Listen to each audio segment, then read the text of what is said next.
pertemuan hari ini kami membuktikan bahwa antara pekerja dan pengusaha sebenarnya yang paling penting adalah dialog.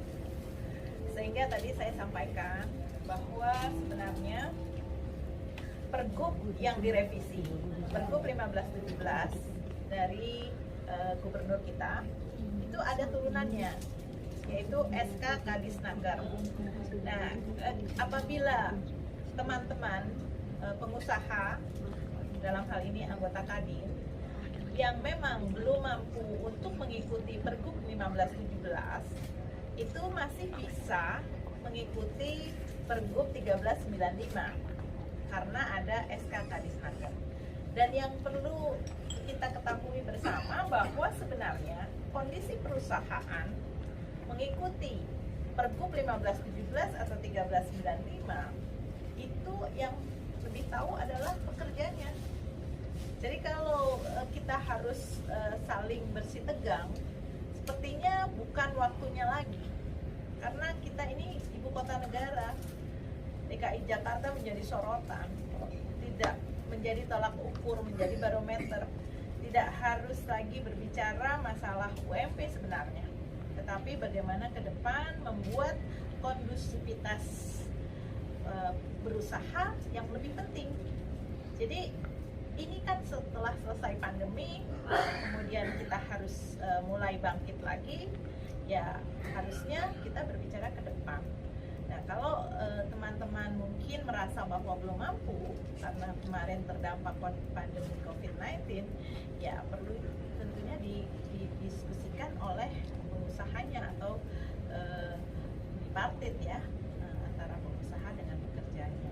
Itu saya rasa seperti itu. Dan kenapa kalau kami Kadin itu mungkin ada beberapa media juga, kemarin saya 2 hari yang lalu masih baca bahwa Kadin akan mempetunkan ke pengadilan. Bukan seperti itu, tapi Kadin mengambil satu sikap bahwa kita tahu bahwa Pergub 1517 masih ada turunannya, yaitu SK Kadisnaker. Itu mungkin dari saya. Terima kasih teman-teman sudah hadir.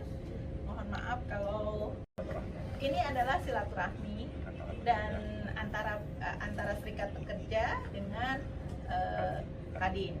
Nah, ke depan kita akan bersinergi bagaimana lebih mensejahterakan teman-teman sebagai pekerja.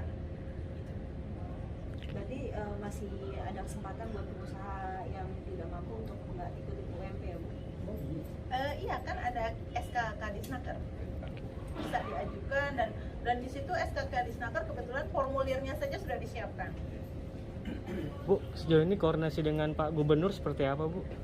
Cukup baik, dan kami mengapa juga mempunyai sikap demikian karena sebelum Pak Gubernur mengeluarkan Pergub 1517, Kadin dan beberapa asosiasi juga diajak berbicara. Asosiasi pengusaha, salah satunya Apindo. Nah, Apindo itu adalah anggota kami. Kami itu ada 2 model anggota biasa dan anggota luar biasa. Anggota biasa adalah perusahaan, anggota luar biasa adalah asosiasi atau himpunan atau gabungan. Nah, asosiasi Apindo itu adalah anggota kami. Jadi wajar kalau anggota kami akan melakukan sesuatu itu memberi informasi dulu ke kami. Nah, kenapa kami hadir pada waktu press conference-nya Apindo? Itu tadi teman-teman menanyakan, apakah Kadin ada di situ? Ya, Kadin memang induknya organisasi, sehingga mereka memang menyampaikan dan kami pada waktu itu memberikan masukan bahwa sebenarnya yang paling terpenting adalah pengusaha bagaimana membuat kondusivitas berusaha, khususnya di DKI Jakarta. Bu, secara simpel berarti seluruh pengusaha ini mengikuti kebijakan yang dibuat sama Anies, kemudian karena tadi ada turunan dari SK Kadisparekraf tadi, Bu. Kadisnaker tadi. Ya, karena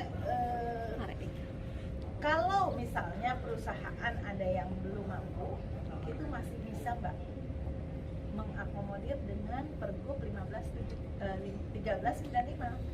Tapi memang ada Pergub 1517 yang diharapkan UMP-nya beda dengan yang sudah dikeluarkan dari awal.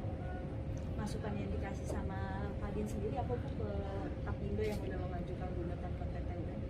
Ya, banyak hal yang kita berikan pertimbangan-pertimbangan